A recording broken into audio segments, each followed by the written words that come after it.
Hello, everybody, and welcome back. Hello, Matt, and hello, Victoria. Hey, Paul. Hi. Yeah, so today we've got a special guest, Victoria. So, how about for the rest of the audience that be familiar with Matt and I? I'm a solution architect. Matt is one of our principal TAMs within Melbourne. How about Victoria? You introduce yourself and tell a little bit about what you've been doing at AWS. Yeah, well, thank you so much, first of all, for having me. I'm really excited to be here. So I'm a senior partner solutions architect, and as a partner solutions architect, I work with software companies, or ISVs we call them, to help them to build products and services on AWS. I'm based out of New York City. So it's 9 p.m. right now, my time. My kids are about to go to sleep. So if you hear some background noise, those are them. Sure. Yeah. So thanks a lot for coming on the show. And I think, we did a few posts around what that might be, and you've indicated before about that what is, but it's like an IoT, being able to use IoT to control your humidifier for your child's room. So yeah, I'm looking forward to step through the solution and you to talk to us about it and how that looks. So today I'm going to talk about one of the prototypes that I built for my baby room to control humidity, and I made a very basic humidifier that you can buy anywhere on Amazon.com, and you can automate it and set the humidity at a certain range and let it, to be on and off. So I'll talk about the solution. Yeah. So Very we've nice. got. I was going to say. How's Sorry, Paul. the audience today? Yeah. Yeah, let's check in with the audience first. But I was going to say one of the really cool things that Victoria's got is this AWS IoT button. So I can't wait for her to show that. But yeah, you're exactly right, Paul. I'll hand back to you. But interested to see who's joining us, where you are located from. Do we have any of the regulars on as well? And how's everyone's day going? Yeah, and if we've got anybody from the US, they probably have access to the IoT button. I looked for the last few days to see whether I could get one, but we just can't get them in Australia. They're not available for us here. But so yeah, any of our international visitors might be able to see that. So I know there was a few interesting and new releases this week, Matt and Victoria. Yeah. Why don't we go ahead and have a look at some of those? Some we're amazingly super pumped for, right? One of them we actually did a separate stream to, Paul. I don't know if you want to put the video link in the chat as well, but yeah, sure, we'll do that. We'll do that when we come up to it. There's about 9, so let's have a quick look. The first one's Code Guru. So it announces security detectors for Python applications, security analysis powered by Bandit. Now, I haven't actually explored what Bandit is. Paul, how's it going? Yeah, good things, man. I can hear us in the background. Yeah, sorry, I accidentally played the video. It played the video. It auto. That's fine. So like from your review of this one, have you had time to look into Bandit? This is really hot off the press, right? It was basically yesterday it dropped. No, I haven't exactly looked at this, but I think this. We've done a show around Code Guru and what it can do, and what it can do with Java is much more advanced than what it could do with Python up until more recently. And so now we're seeing that, they're putting in actual proper security analysis tools and using open source platforms to be able to do that. So, you have some insight into what is actually going on behind the scenes there, what is looking through your application. And secondly, then, you have that ability to be able to refer back to that open source repository if you wanted to go ahead and propose some changes or something like that too. So I think this again is we're seeing almost weekly some sort of an announcement around the the developer-based machine learning tools and especially around Code Guru. So it's really good to see that this is coming and supporting Python. We continue to do the polls and Python continues to be extremely popular. Yeah, exactly. And the other thing is Code Guru did have another update. So it was recommendations powered by Infer as well, right? Yeah. So it seems to be an open source tool that specializes in finding concurrency defects, among other issues. I know these can be particularly complex to hunt down. So this is going to really add to some of the capability that like Code Guru's got in terms of being able to make really good recommendations back that you can take in and build into your app. Yeah. Now, I might jump through to the next one. Monotron launches an iOS app. So I know, Victoria, you've got a little bit of experience, so I might put you on the spot. What's Monotron? And I guess let's start with that. Yeah, so Monotron is basically a complete end-to-end solution that helps customers to build predictive maintenance. So let's say you have some big motors. It used to be that from industrial, you would need to buy certain equipment, and you would create a way to ingest this data. Then you will have another solution to analyze data, and then another solution to visualize. So basically, you have to create quite a complex solution to be able to do predictive maintenance. So what Monotron does, it's kind of like plug and play. So it comes with a device gateway and sensors that you can add on your asset, let's say a motor.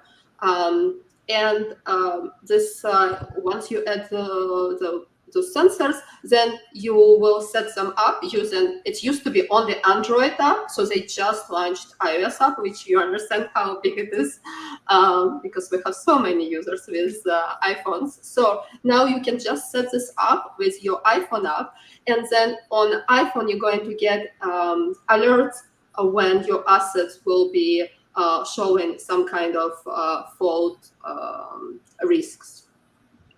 Yep. It's I know just before the stream I was telling Victoria about like a fun little side project that I did a long time ago. I'll paste the link in here so you can go ahead and click on that. I know that the last time we did some sort of interactive thing, the audience members had a good time annoying me with turning the motor on and off, which was fun.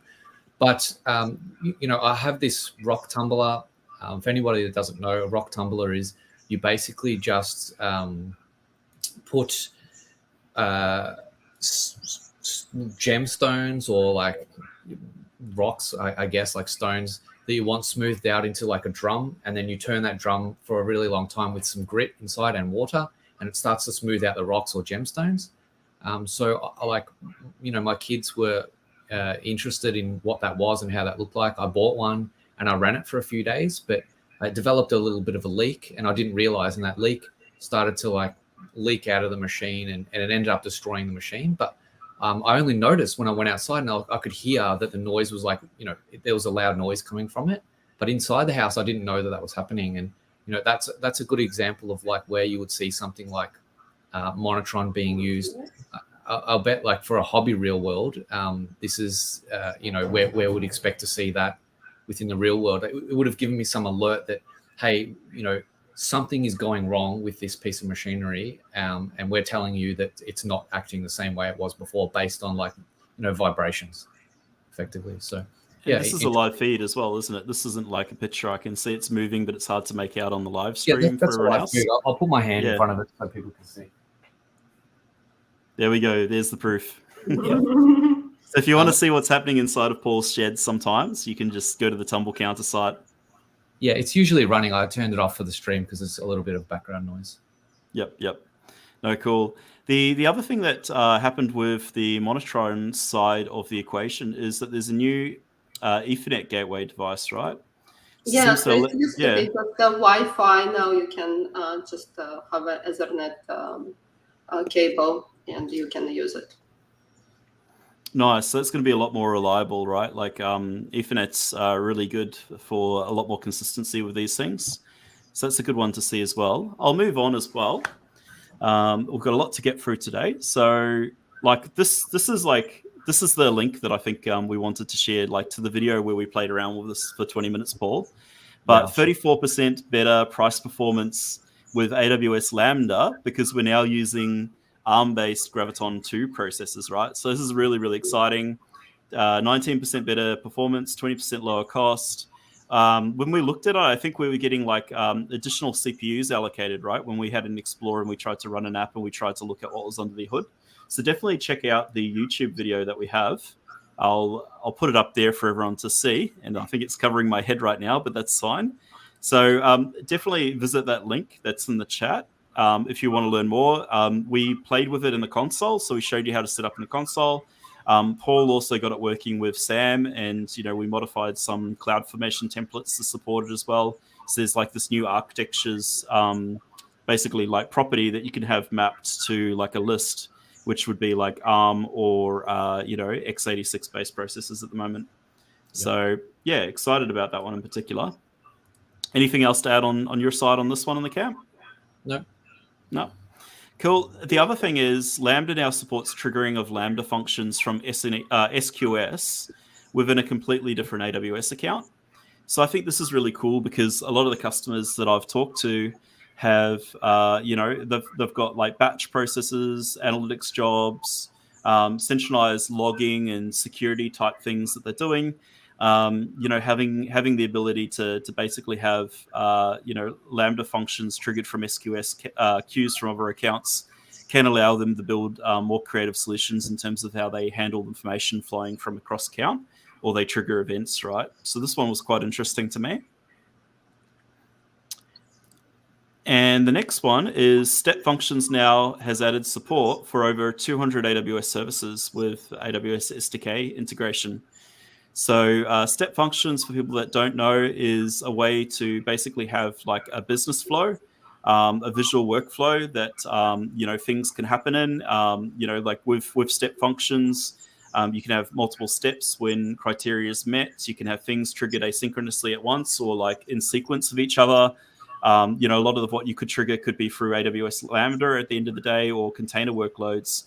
And so it's really, really, really good for basically like decoupling like pieces of your architecture for certain business flows that you've got, and then having sequences of code that basically like deliver on that business outcome that you're trying to achieve by executing whatever tasks they need to get the job done at the end of the day. Anything to add to this one, Paul?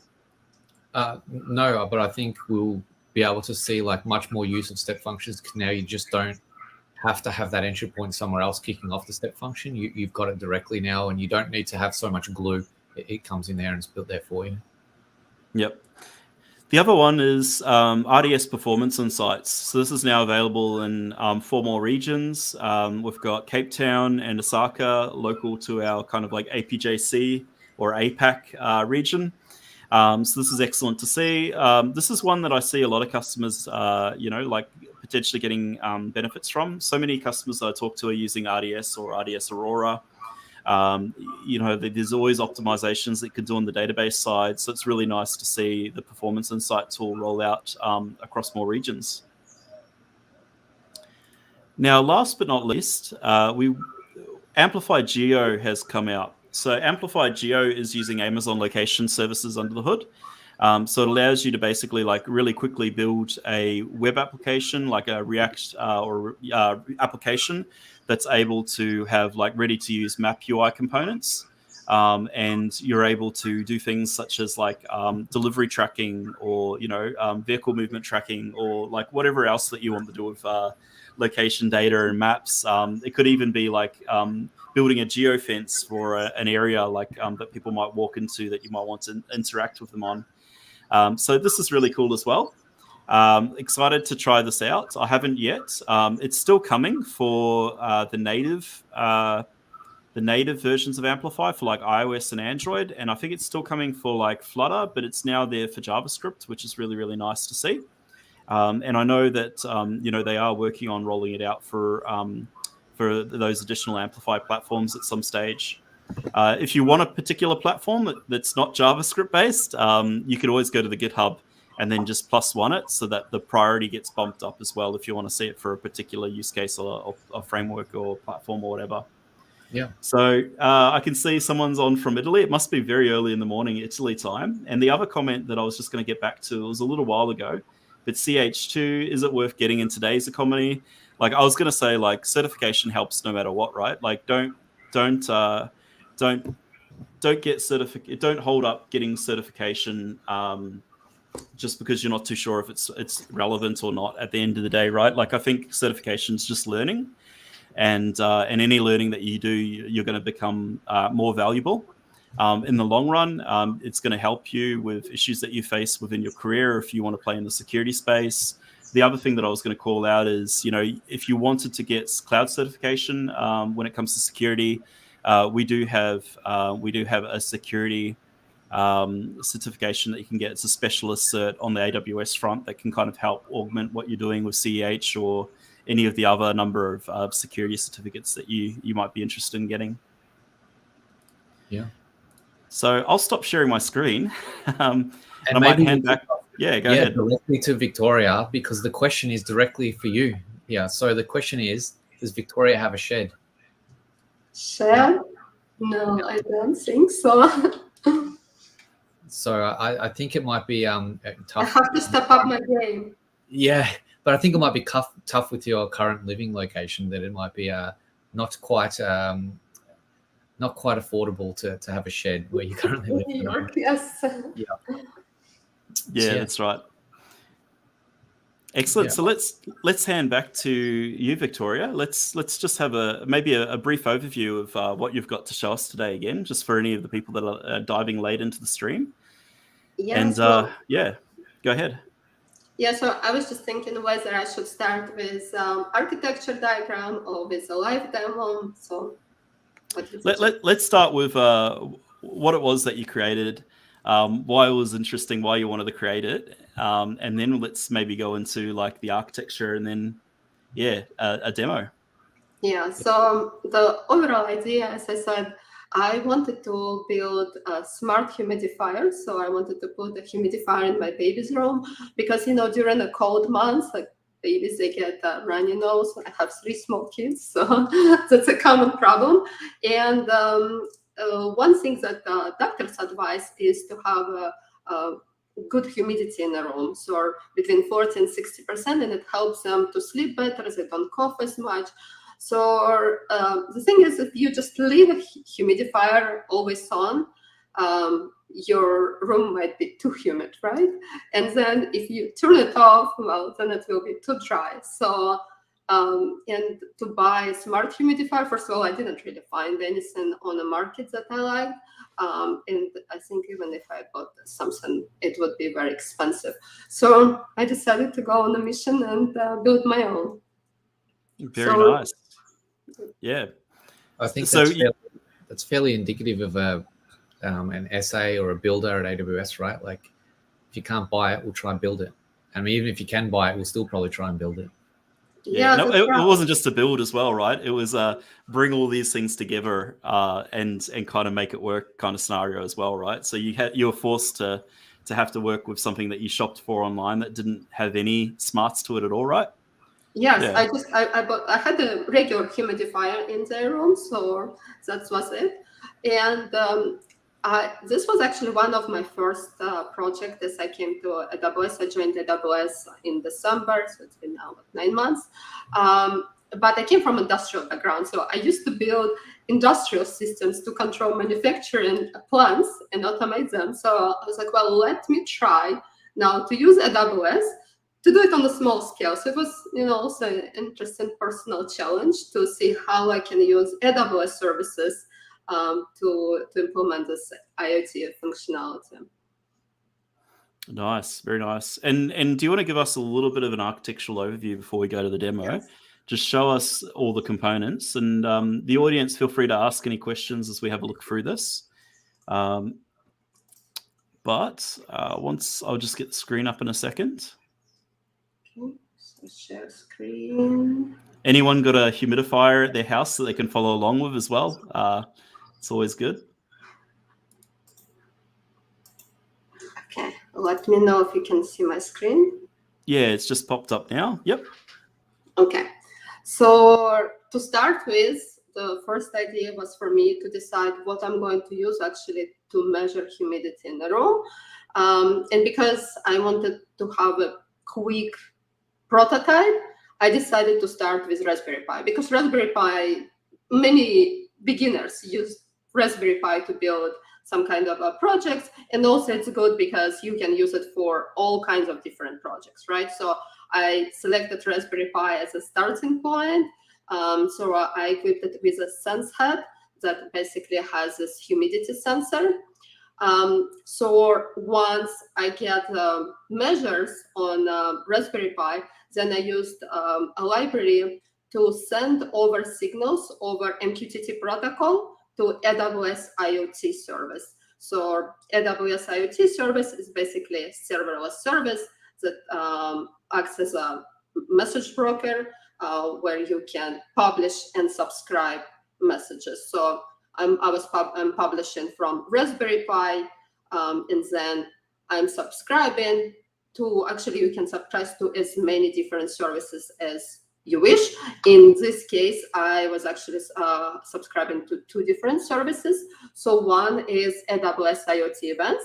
So Aws Iot Events is actually what helps me to understand when my temperature is out of range. So IoT Events helps to detect changes or failures, and based on those changes, create certain actions. So in my case, I wanted to send perhaps SMS to notify me that the temperature is out of range.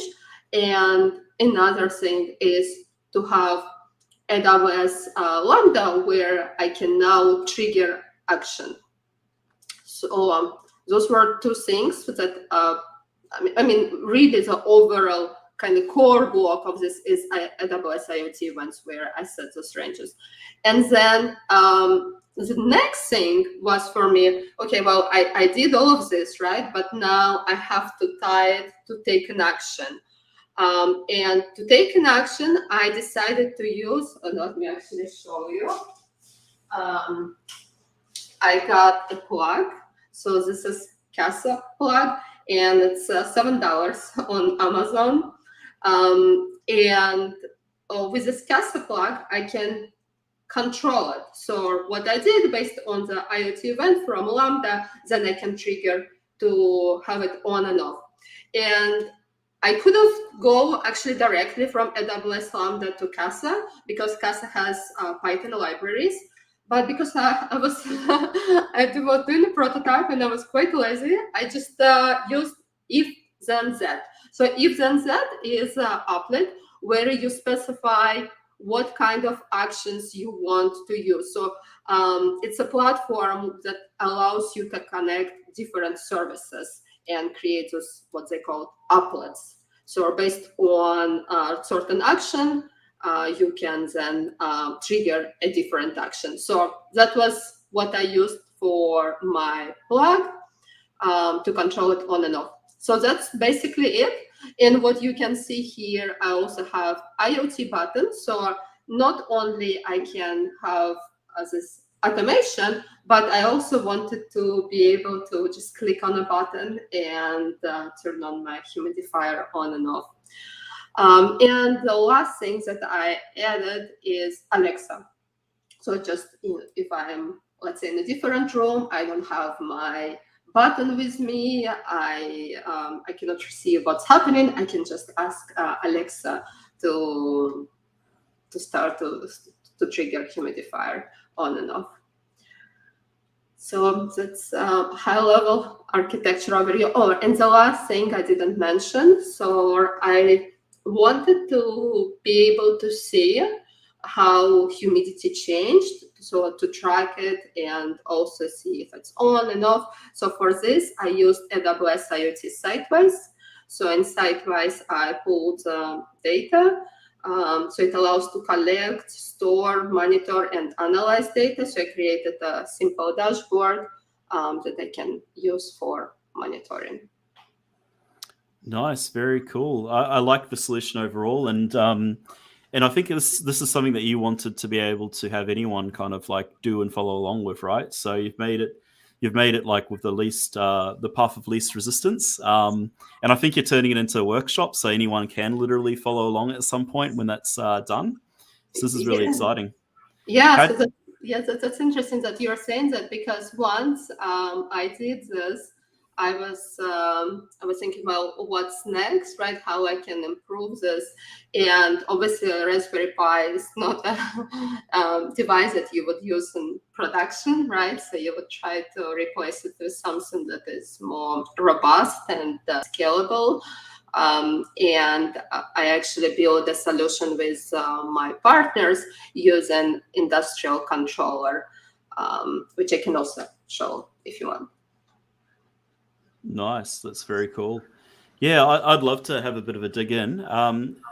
Feel free to ask questions in the audience as well if you've got particular things that you'd like Victoria to explore. Have you got your AWS account in the background as well? Like, I have not really looked at IoT core in the console too much, and so like a little refresher of these flows would be really cool.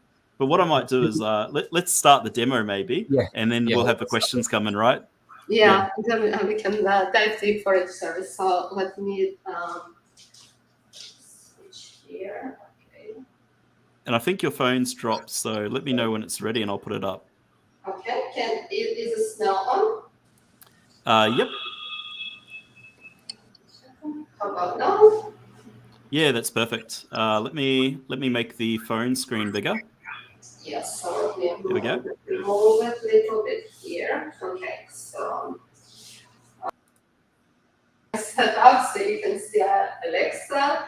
This is a Raspberry Pi with a sense headset. I don't have an answer for that.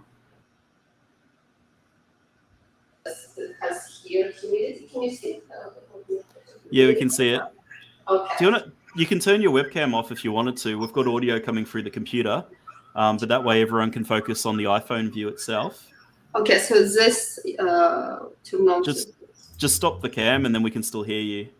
Okay, Keep talking. Yep, perfect. There we go. Yep. Okay, very good. So, so here's my humidifier, and it's plugged into the same plug that I showed you earlier. And here I have a site-wise, so let me just unlock, and I will show you also dashboard.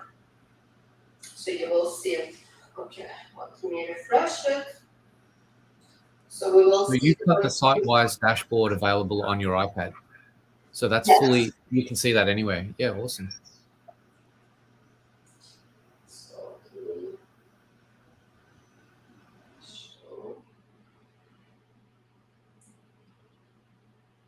okay, so right now humidity is let me see.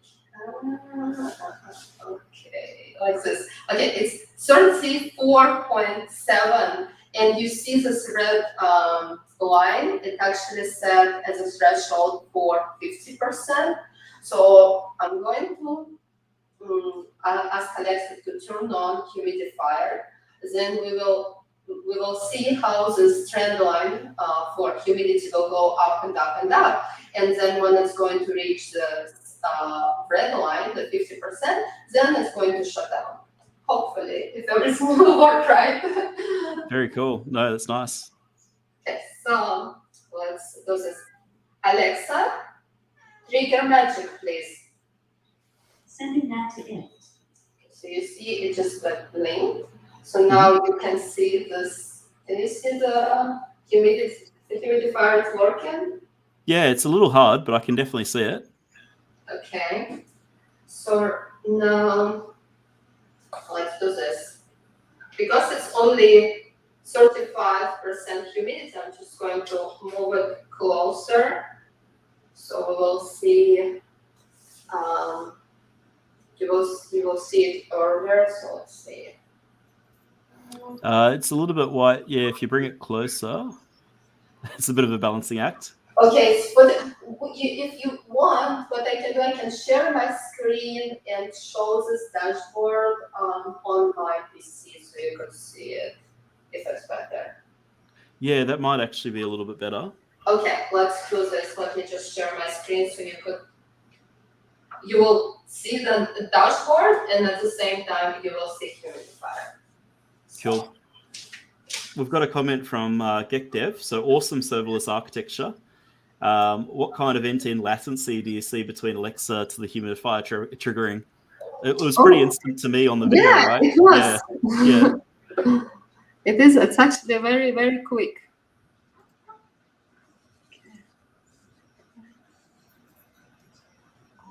Okay, this one.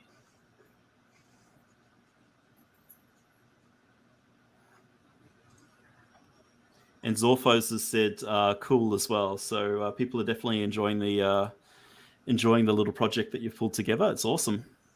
Okay, so now you can actually see we started at 35, right? And when I put the Raspberry Pi closer, it became around 40. So I'm just going to go back, and I will put it so you will see how it's going to turn off. But also to make it a little more visible, I can put a light here. Okay, so now you can see a light. So I think it will be more visible when humidifier will turn off. Mm-hmm. With a light. Okay, so now let's do this.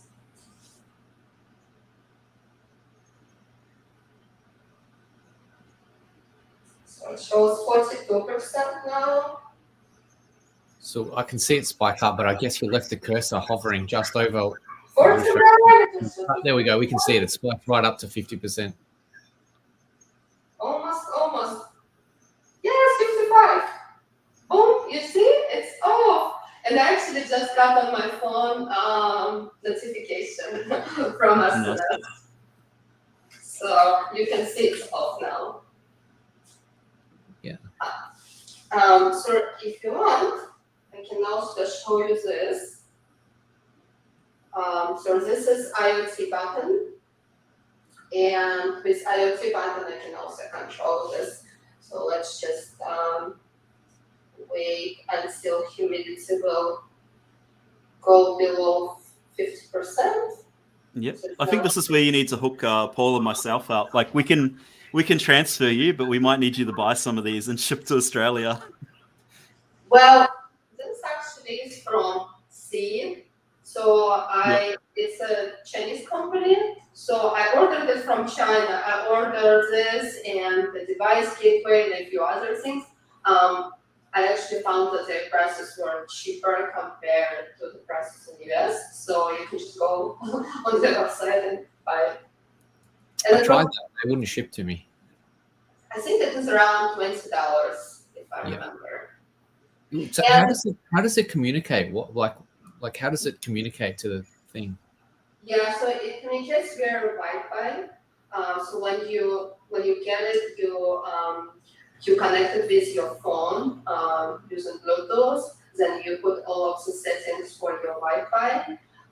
You enter your AWS account username, and then you basically set everything up on your phone, which is kind of nice. So it's really easy, and it supports 3 different actions. So you can do click, you can do double click, and you can do long click. So one button, you can come up with 3 different actions. So for humidifier, I think I use double click, so let's try. So I just did. So this takes a little bit of time because you see this is still blinking, so it processes information. So with Alexa, it was pretty instant. With this, you saw it just turned on, so there is a lag, maybe 3 seconds. So it's not as fast as Alexa. Yep. Yeah. I wonder whether that's some sort of like embedded controller or something, right? So I wonder whether it just takes a while to do the HTTP requests or something, like the way it communicates, why it's a bit laggier. So yeah, it's just interesting. Yeah, that's really nice.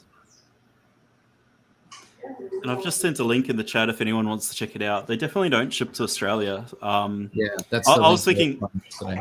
Yeah, I was thinking maybe it was because it had like a SIM card in it, but yeah, Bluetooth to your Wi-Fi and then connect to your Wi-Fi network. We should be able to use it. We'll have to source one somehow. We had a question in the chat about the dashboards. So this dashboard's from IoT Sitewise, right? So this is actually part of the IoT framework that we've got within AWS. Yeah, that's right. And actually, when I build the solutions, I evaluated different options. So I looked at QuickSight because QuickSight is mentioned almost on every architecture. But the problem with the QuickSight is that it's not real time. So you can have refresh rate 1 hour. and I wanted to have something more real time. So QuickSight didn't quite work. Then I actually came across Grafana.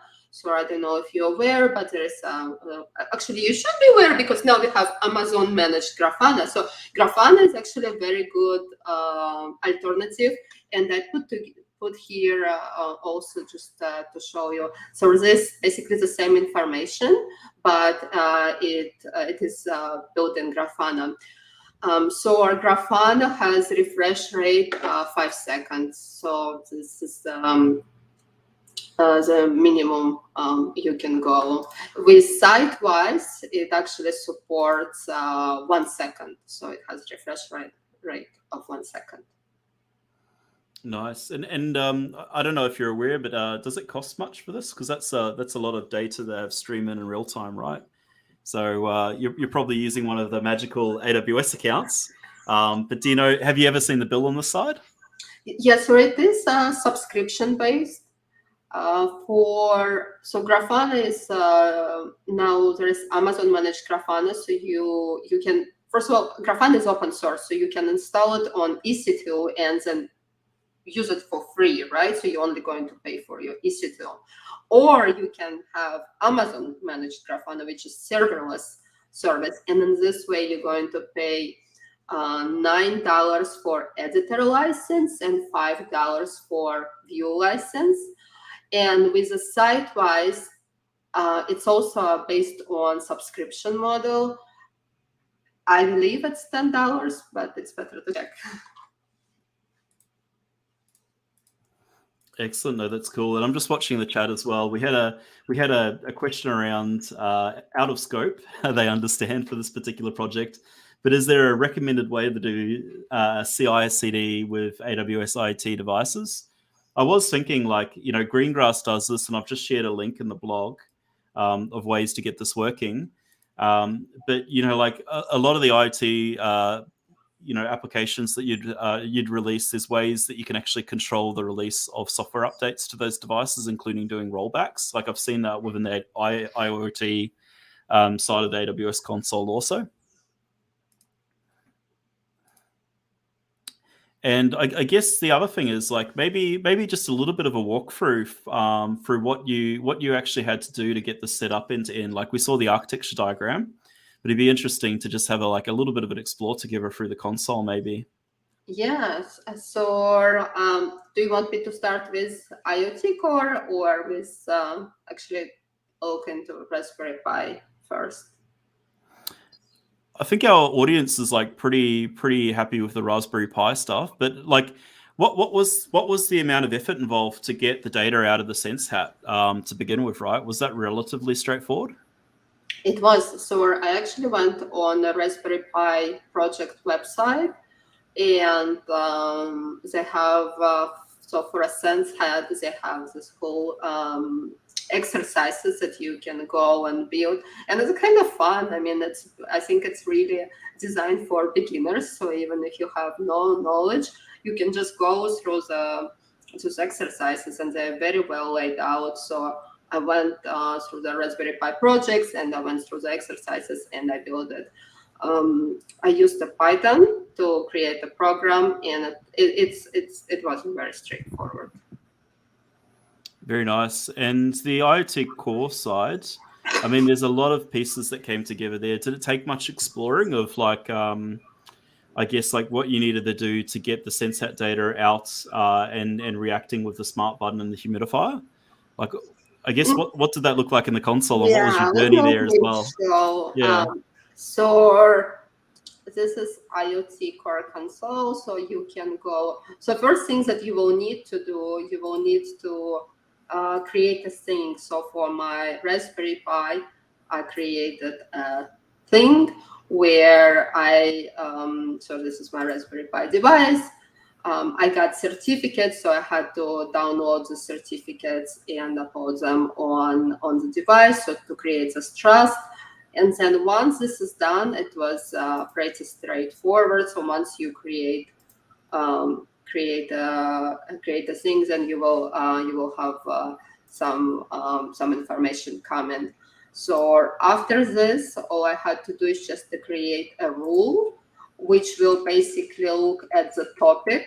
So when in a Python script, I configured a certain topic to ingest. So it was home conditions. So this is my topic. And all I do, I just select everything from this home conditions topic. And we can see what's coming. If I go to test and QTT test, I know it's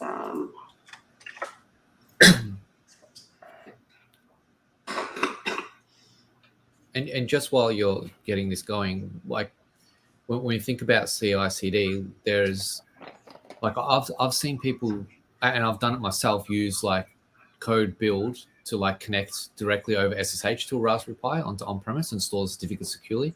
But you can also use the code build agent to do that as well. So you could install the code deploy agent on the Raspberry Pi and be able to like execute, downloading of manifests from the secure location, changing and altering configurations as well. So like there are ways to connect those like IoT devices such as a Raspberry Pi that is not related to some sort of compute infrastructure or architecture that's running in the cloud. So it can run out the cloud and you can do it.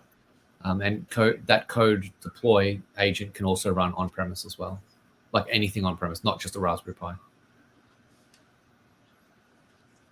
Yeah. I see a question regarding the cost. So that's a great question. I can tell you that after I did this project, I built a similar solution, but with my partners, or one of my partners, Siemens, and we replaced the Raspberry Pi with the industrial controller, and I can show you if you want. But basically, we built the entire workshop that follows similar idea, but it has different use cases. And we took from a very simple use case, similar as I have here, measuring humidity, control and creating events, and so on, to scaling it to managing hotel. So now you can manage like different rooms and so forth. And when I did the calculation for that workshop, it was about, so for monthly, it was around $21.50, where $21 was EC2. So the whole, all other services together that were used in that workshop, that includes the same services as I used for this solution, as well as others, were just 50 cents. But that excludes a subscription, right? So I used Grafana on EC2 for monitoring. So if I didn't use Grafana on EC2 for monitoring, if I use Sitewise for monitoring, then it would be, let's say, $10.50, where 50 cents for all IoT services and $10 for subscription for Sitewise. Nice. And I guess I am interested in seeing the industrial device, right? And like being a complete noob, right? I'd use a Raspberry Pi for everything, but I don't work in the IT space. I'd be interested in terms of like the learnings and, like what these devices do on top of Raspberry Pis at the end of the day. I know the sense hat data isn't very accurate. It can be quite finicky, and it can take the temperature of the Raspberry Pi's CPU underneath. So I know it's not ideal probably in the temperature monitoring side, but I'm guessing there's a lot more that these other devices bring to the table for these types of use cases. Yeah, so let me show you this first on, so this is a workshop that I created, so extending Siemens logo controller to AWS Cloud. And I'll show you first here how the device looks, and then I can show you also. So this is the device. And what you can see here on top, where it says I1 to I8, those are discrete inputs. So I actually have connected a motion detector.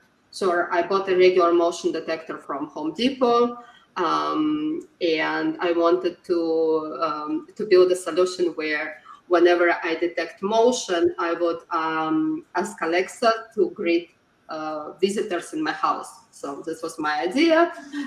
So I connected a device, so you can connect different sensors. So this is for discrete inputs, and here below those are those are digital outputs. So I can also connect the different devices to actually do things, and you can extend this device with analog inputs and analog outputs. So you can control pumps, motors. So basically controllers are really used for in industrial settings. So they're very reliable, and this is how I went from prototype to actually real world project. And you can see cost here as I was describing. So Amazon EC2 was $21, all other services were 46 cents, and SiteWise Monitor is $10. Yeah, nice.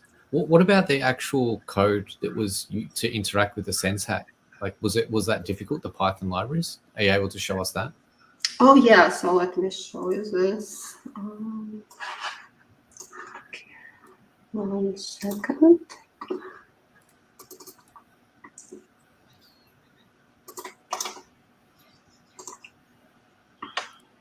I think I and maybe Matt like forget that the Raspberry Pi, you can install it with a GUI. I tend to forget. So do you have like remote desktop setup or VNC and you just VNC to it? Yeah, I just use a regular remote desktop from, I use Windows. I don't use Mac, so I just use a regular remote desktop. I didn't even know remote desktop could do that. Well, there you go. I had no idea you could connect to your Raspberry Pi like that. Well, I think 50% of the people that watch our YouTube, according to the YouTube stats I looked at last week, were all Windows based users as well. So you know, it's very common. But you've got all the tools. Like, I don't think the operating system matters much these days, right? Like, you've got all the tools to do everything between every single one of them, and the Windows Ubuntu and Linux support's just massively improved over the last couple of years. I still like Mac though, like, but that's just because they're nice and shiny, right? They're always really good with the hardware side of the equation. Yeah. Yeah. Maybe could you zoom in a little bit, Victoria? So let's see if I can make this zoom. Okay, so and let's make it bigger. Okay. Yeah. So so here. First, I'm importing a library for Aws Iot Mqtt. So Mqtt is a protocol that allows to send data to Aws Iot. And then here I'm just getting all of the metrics. So SenseHat actually supports different metrics. So besides humidity, I am also sending temperature, pressure.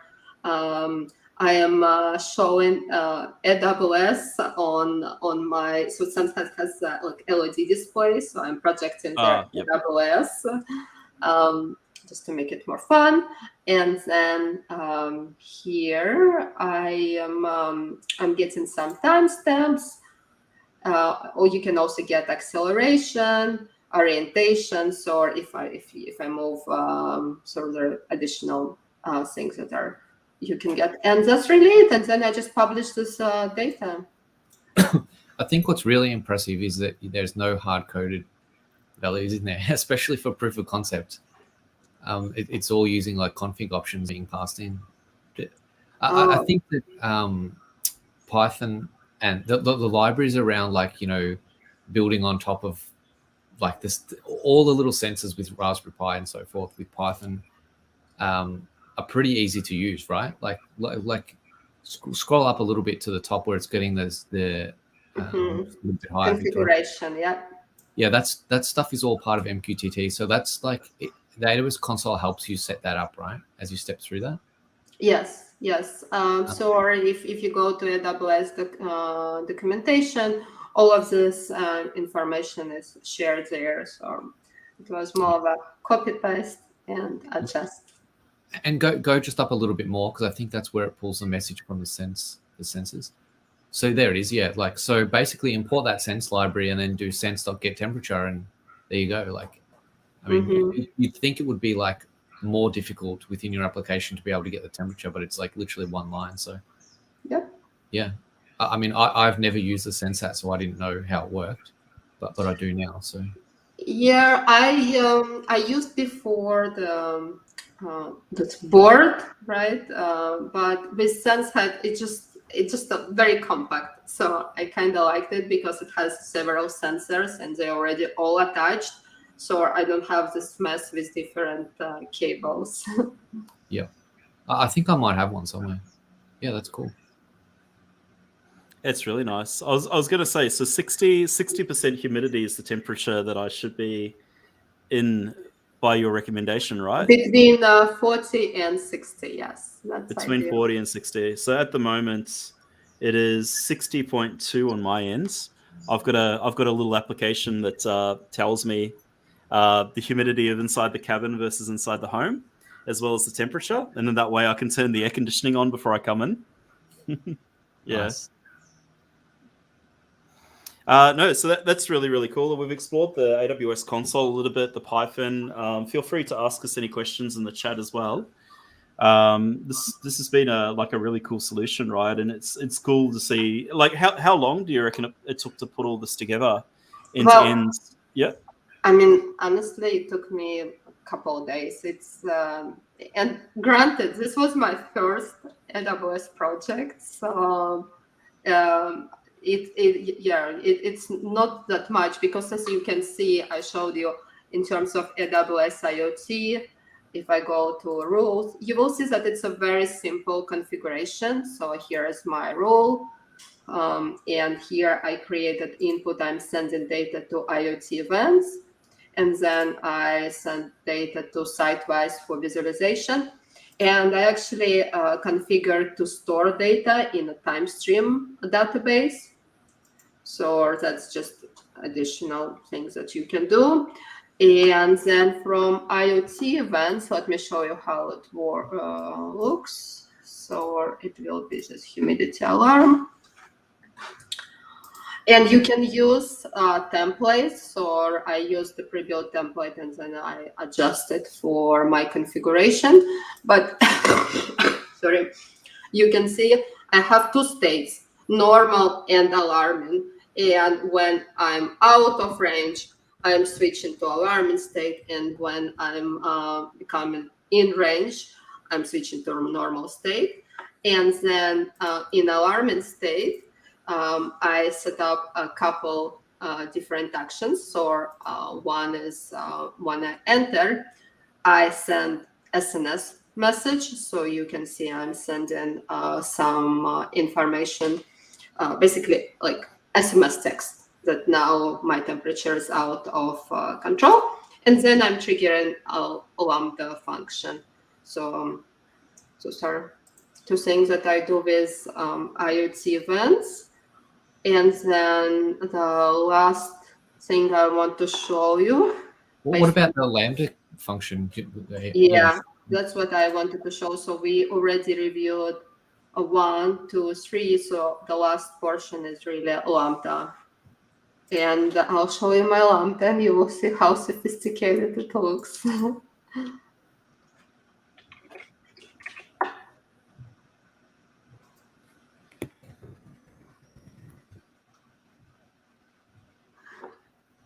It's the name of my Lambda and it's called, okay, Iot plug. Is the Lambda again in Python? Node.js. Oh, okay. So yeah, we could flick that switch, Matt. Change that architecture. Let's Maybe save another millionth of a cent off that 46 cents a month. Yeah, that's true. Let's have a look at this. That's my huge Lambda. Are you able to zoom in on that a little bit? Yes, let's see. Yeah. Okay.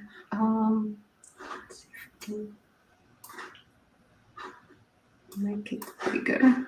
Okay. Yeah. Oh, that's it. Yes. Right. So yeah, that is like fairly simple all the way through. Yeah. So what I'm doing, I'm just sending a command. So you can use a post command to if. So if then that, and you can see that I actually have here double because I use the same for button And in the button, I configure that when I have a double click, I want to have to trigger the humidifier to start. So that's basically the same lambda that I'm using for button, as well as to trigger from IoT events. And here, what I use is what they call webhook. And so webhook allows you to connect the different services in IFZenZ, and I can show you here. So when I started, I said, Alexa, trigger magic, please. So this, yeah, you just heard sending it to if. So that was this applet that worked.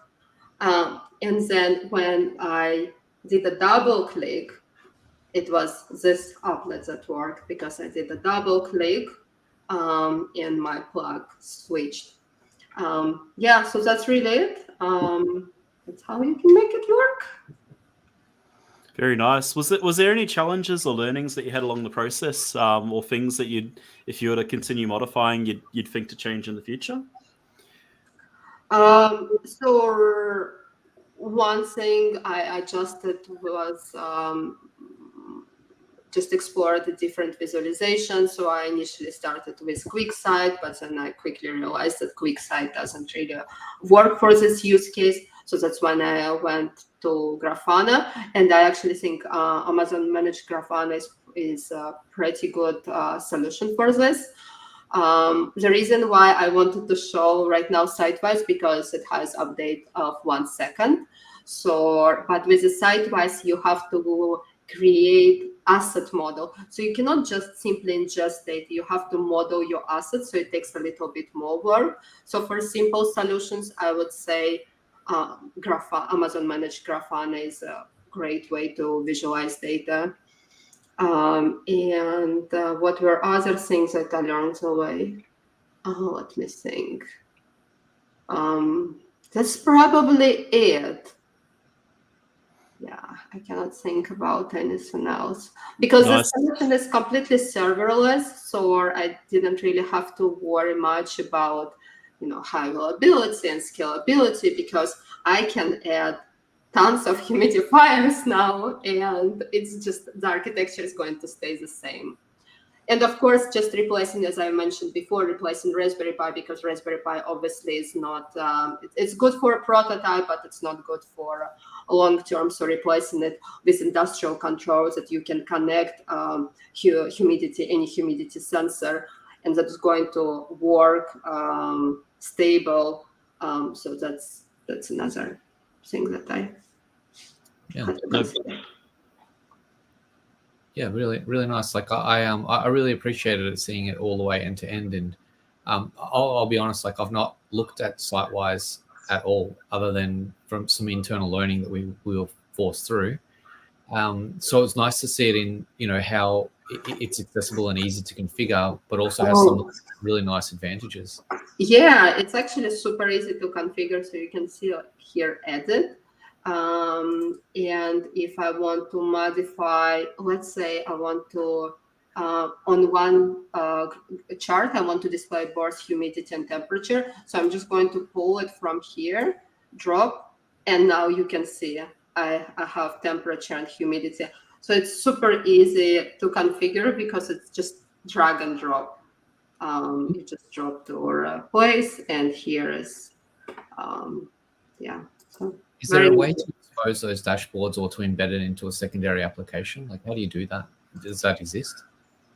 So I'm not sure if you can embed Sitewise. You can embed Grafana dashboards, but I'm not sure if you can do it with Sitewise Monitor.